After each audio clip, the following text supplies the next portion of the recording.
네, 조국 대표의 네. 대국민 담화 듣고 왔습니다. 간단히 정리를 해보면요. 조국 대표는 일단 결과에 대해 겸허히 받아들인다. 그리고 저는 잠깐 멈춘다. 하지만 조국혁신당의 후퇴는 없다. 이렇게 얘기를 했고요. 그러면서 조국혁신당은 탄탄한 당이다. 당원이 16만 명에 이른다. 이런 얘기를 했고요. 앞으로의 계획에 대해서는 불꽃을 지키는 5천만 국민의 하나로 남겠다. 그리고 새로운 대한민국의 문지기로라도 곁에 있겠다. 이렇게 얘기를 했습니다. 네, 질문 역시 우리가 이제 담화 직전에 얘기했던 네. 바로 그 부분이 제일 먼저 나왔어요. 그래서 혹시 이제 출석이 연기가 되면 형 집행이 네. 연기가 되면 본인이 투표를 할 수 있는 거냐? 네, 없다. 그랬더니 역시 안 된다. 네, 맞습니다. 이미 즉각 의원직이 상실됐기 때문에 맞습니다. 투표를 할 수 없다. 네. 그리고 이제 그 다음에 바로 얘기를 하셨던 네. 아주 중요한 얘기. 그렇죠. 그러면 승계. 투표권 하나가 없어지는 거냐? 네, 네. 그래서 이 승계에 대해서 물어봤는데 일단 조국 대표는 뭐라고 했냐면 이게 대법원에서 국회로 넘어가고 선관위로 넘어가고 이 행정 절차가 이루어지는데 네.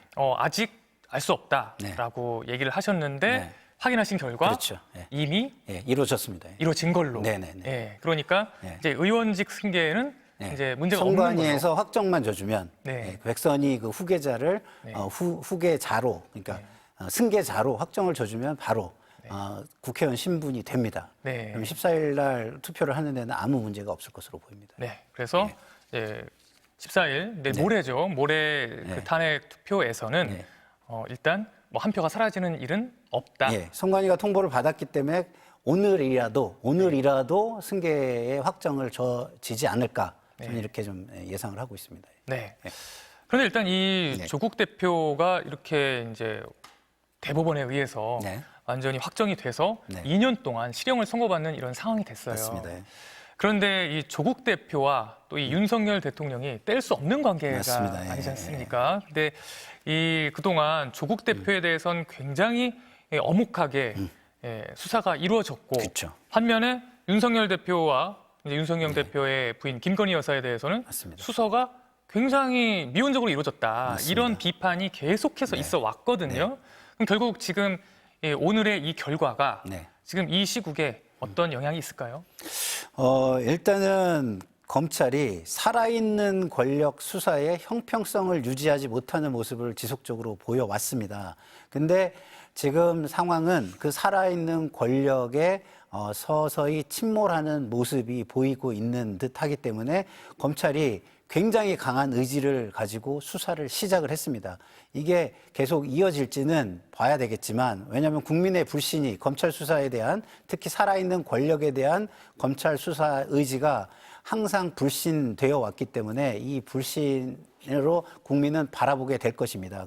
그런 걸 불식시키기 위해서 지금 빠르게 나서는 것 같은데 오늘 변수가 될지도 모르는 상황이 발생했죠. 대통령의 끝까지 싸우겠다는 의지의 담화가 있었습니다. 그럼 이것을 보고 검찰이 또 소스라치게 놀라서 위축되지 않을까 걱정이 됩니다. 불신을 그동안 해왔던 국민 입장에서는 더더욱 불안해할 것이라고 생각합니다만 결국 그 다른 한쪽에 경찰과 공수처와 국방부의 합동 또 수사본부가 지금 존재합니다. 그런 상황에서는 검찰이 보여주기 시기라도 여기에 경쟁적으로 수사에 뛰어들지 않을 수 없다. 이런 생각이 좀 있기 때문에 그래도 이 수사 의지는 지금 가식적일 수 있다는 불안감은 있지만 그래도 어쨌든 보여주기 시기라도 그 의지를 이어가지 않을까 이렇게 생각합니다. 네, 지금 계속 수사기관 간의 이제 경쟁 구도가 계속 펼쳐졌고 맞습니다. 지금도 아직 그 정리가 안 된 상황인데 맞습니다. 말씀하신 것처럼 이제 어제 이제 경찰, 공수처, 네. 그리고 국방부가 공조를 하겠다, 그렇죠. 수사 공조를 하겠다 했는데 여기서 검찰은 또 제외가 됐어요. 네, 맞습니다. 그래서 이제 검찰과 어떻게 보면 나머지 수사기관들의 경쟁 구도로 네, 맞습니다. 이렇게 지금은 이렇게 양쪽으로 정리가 된 상황인데 네.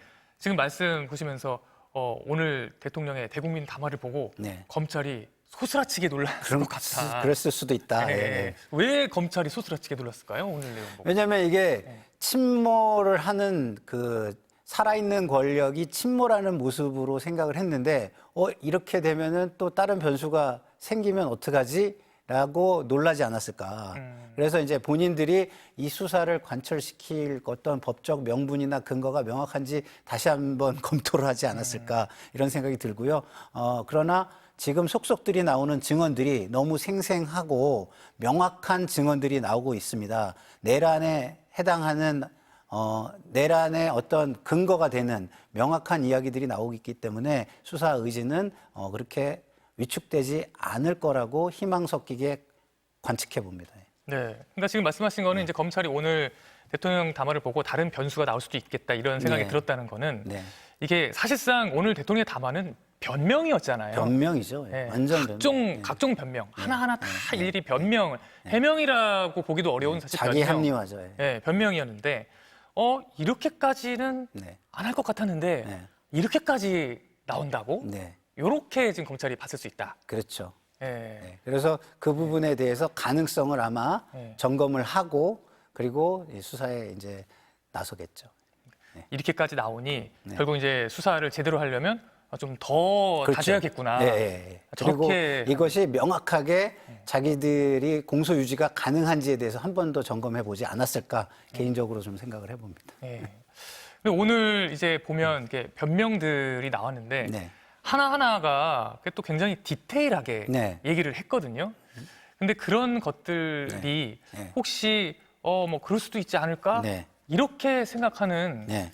이제 그런 경향도 있을 수 있을까요? 왜냐하면 이제 하나하나 네. 디테일했다면 그랬을 네. 것입니다. 네. 근데 여기에서 디테일이라는 건 근거가 디테일해야 되는 것이죠. 근데 어떤 의혹 제기는 여러 개를 했습니다만 그 의혹의 디테일은 상당히 떨어졌다. 다시 말해서 근거를 제시하면서 얘기한 게 아니라 선동적으로 얘기를 했기 때문에 결국 이 메시지는 중도층이나 국민을 대국민 메시지라기보단 강성 지지층의 시위를 더 강화하기 위한 목적과 그다음에 그 오늘 원내대표 선거에 임하는 그 자당의 의원들을 향한 목적과 마지막으로는 혐의자들에게 어떤 앞으로 말맞추기에 가이드라인을 제시하기 위한 목적이 아니었나 저는 그렇게 생각을 합니다. 네.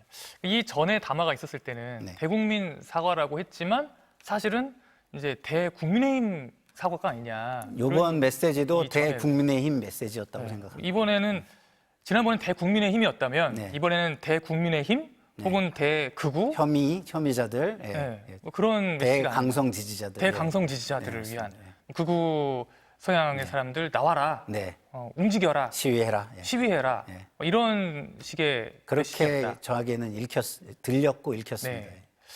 그런데 그런 메시지가 정말 효과가 있을 거라고 보세요? 지금 우리의 정치가 양극화된 정치입니다. 진영 논리로 똘똘 뭉쳐서. 그래서 진영 논리로 똘똘 뭉쳐 있는 일부에게는 효과가 있을 것으로 보입니다만 반대로 그렇지 않은 사람들, 특히 중도층의 사람들에겐 이 어이없는 모습이 분노를 더 자극하고 탄핵의 불길에 더 기름을 붓는 형국으로 작용할 것으로 보입니다. 네, 결국은 대극우 메시지로 네. 극우들을 자극할 수 있지만 네. 그것이 반대로 예. 상식을 갖고 있는 사람들에게도 사람들에게는 분노를 더한 자극하는. 자극, 네, 맞습니다. 더한 분노를 일으켜서 오히려 반대쪽의 사람을 더 거리로 나오게 할 수도 있는 메시지였다. 그렇게 생각합니다. 네, 그렇게 생각하신다는 거죠. 네, 알겠습니다. 김상일 정치평론가님 잘 들으셨습니다. 네, 감사합니다.